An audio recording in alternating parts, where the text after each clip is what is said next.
প্রিয় কাব্যনন্দিনী, বৃষ্টি স্নাতক গোধূলির ভালোবাসা নিয়েও সময়ের পরিক্রমায় আজ আমরা প্রণয়ের সুন্দর মুহূর্তে আছি।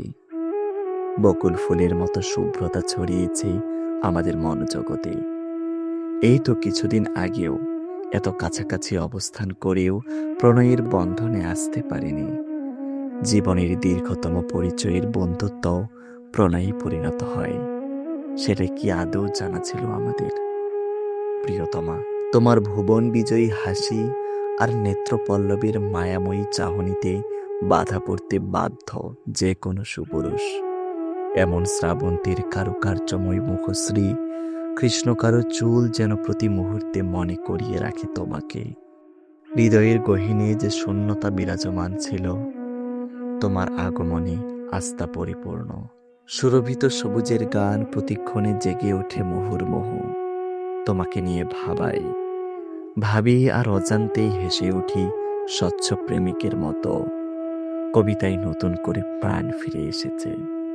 কবিতায় জন্মেছে শাখা প্রশাখা, গুল্মলতা আর ভালোবাসা।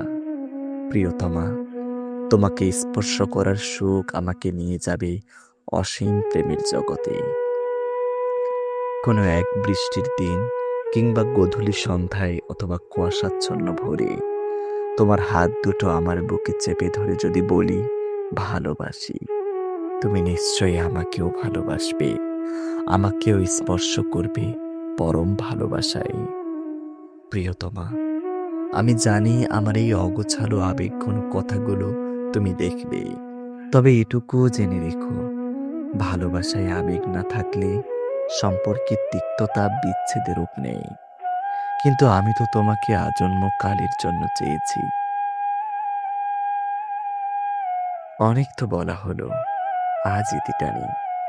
যদিও অনেক কিছু বলতে চেয়েও বাক্যে সাজাতে পারিনি আমি, তুমি উত্তর দিও।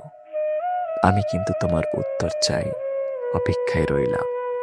ইতি, ধ্রুব।